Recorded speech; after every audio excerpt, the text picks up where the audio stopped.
Hey everyone, it's Dr. Charles here with Active Life Chiropractic.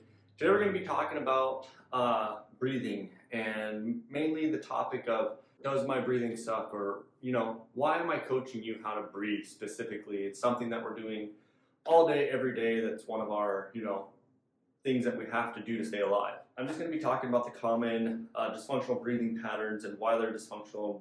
So oftentimes when we have dysfunctional breathing, we carry a lot of tension in our neck, our shoulders, our upper back, and this could lead to some tightness, some type of headaches, and even postural changes throughout the day. A quick little breathing dysfunctional pattern you may see or even experience is when someone takes a big breath in, you see their shoulders rise up. They see everything kind of caving forward. They can't get this good expansion throughout the whole rib cage, and this leads to tight muscles, lack of oxygen perfusion throughout the body, just because we're just breathing down into this area instead of breathing openly.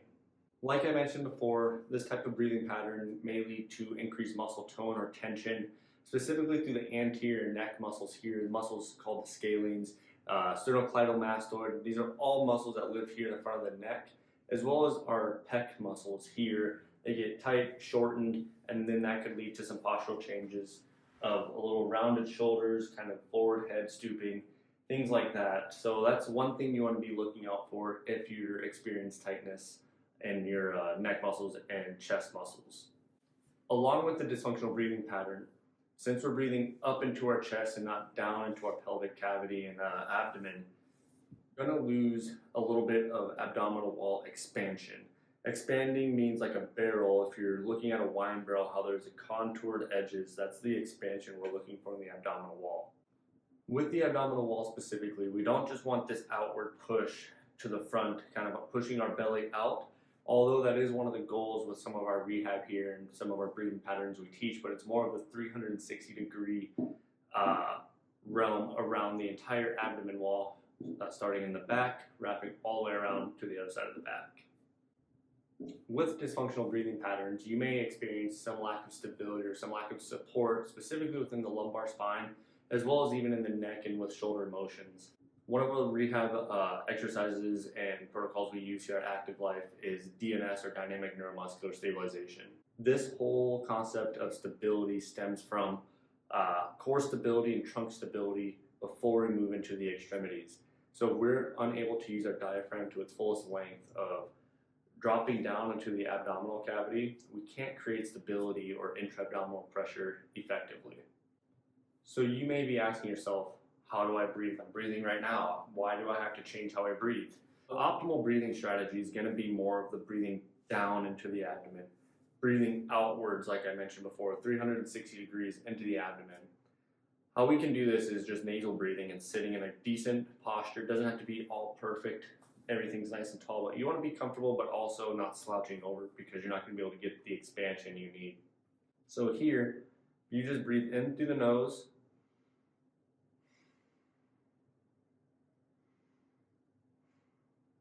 and out through the nose. You can get that diaphragm to descend perfectly down into the abdomen wall. Your belly should come out before your chest does. Some chest activity is okay, but you don't want to be reliant on it, meaning the stomach's going to move out about twice as much as the chest does. Same with the exhale. So how you can practice these at home and throughout your day is really just practice, right? Sitting in a nice comfortable chair, nice comfortable position, just breathing through your nose into the abdomen. Being mindful of how you're breathing. Oftentimes, to make this breathing pattern subconscious, it takes 6 to 8 weeks of mindful practice. And doing this throughout the day for a couple minutes is just going to help you in the long run. You won't have to think about it as much, especially while you're doing activities or even during stressful times. One way you can work on this, if you booked an appointment at Active Life Chiropractic, we would do more intra-abdominal pressure cueing and more stability work within the treatment room on the table here, putting you in different positions to make it easier to get that full belly breath and more stability there in the trunk. At the end of the day, not everyone's breathing sucks. We're breathing all the time, every day, every minute, every second. That's just what we do.